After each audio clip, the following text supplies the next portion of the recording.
మా కర్కాటక రాశి వరకు ఎలా ఉంది? కర్కాటక రాశికి సంబంధించిన నక్షత్రాలు తీసుకున్నట్లయితే పునర్వసు, పుష్యమి, ఆశ్లేష.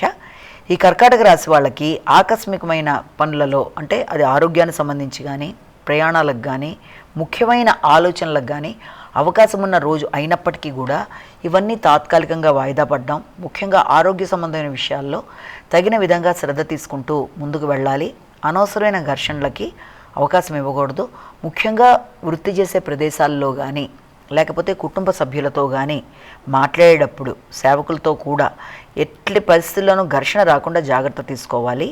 కొన్నిసార్లు మానసిక ఆరోగ్యం కొంత తక్కువగా ఉన్నట్టుగా ఘర్షణాత్మకంగా ఉంటుంది కనుక అధిగమించే విధంగా ప్రయత్నాలు చేయాలి. సింహరాశి.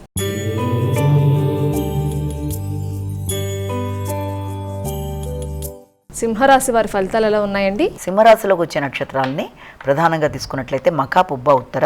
సింహరాశి వారికి ఈ రోజున ముఖ్యమైన విషయాలలో అంటే సింహరాశి వారికి సాంఘిక సంబంధాలు, మైత్రి బంధాలు మొదలైన విషయాలలో తగిన విధంగా జాగ్రత్తలు తీసుకోవాలి. అంటే కొత్త మిత్రులు ఏర్పడతారు, జీవిత భాగస్వామితో కలిపి ఈ రోజున చర్చలు చేస్తారు.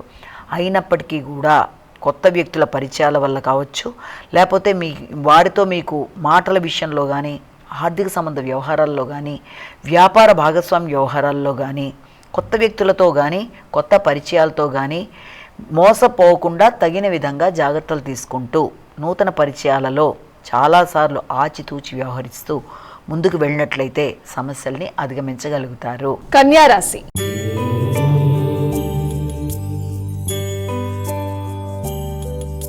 మా కన్యా రాశి వారికి ఈరోజు ఎలా ఉంది? కన్యా రాశిలోకి వచ్చే నక్షత్రాలను తీసుకుందాము. కన్యా రాశిలో మనకి ప్రధానంగా ఈ యొక్క ఉత్తర, హస్త, చిత్త.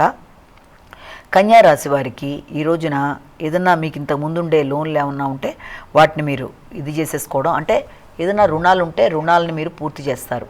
అలాగే దాంతోపాటుగా నైపుణ్యాలను పెంచుకుంటారు. శత్రువుల మీద విజయం సాధించడానికి ప్రయత్నం చేస్తారు. ఆరోగ్య సంబంధమైన విషయాల్లో తగిన విధంగా జాగ్రత్తలు తీసుకుంటూ ముందుకు వెళ్ళడానికి ప్రయత్నం చేస్తారు. అయితే ఈ నేపథ్యంలో ముఖ్యంగా మీకు రోగనిరోధక శక్తిని పెంచుకోవడానికి, అలాగే కొత్త వ్యక్తులతో మీరు పరిచయాలు అవ్వడం బట్టి ఏదైనా వ్యాపార విస్తరణ కోసం ఆలోచనలు చేయడం, నూతన పెట్టుబడుల కోసం ప్రయత్నాలు చేయడానికి అవకాశాలు ఉన్నప్పటికీ కూడా వీలైనంత వరకు వృత్తికి సంబంధించిన విషయాలలో అభివృద్ధి కొరకు ప్రయత్నం చేయడం వరకు ఓకే.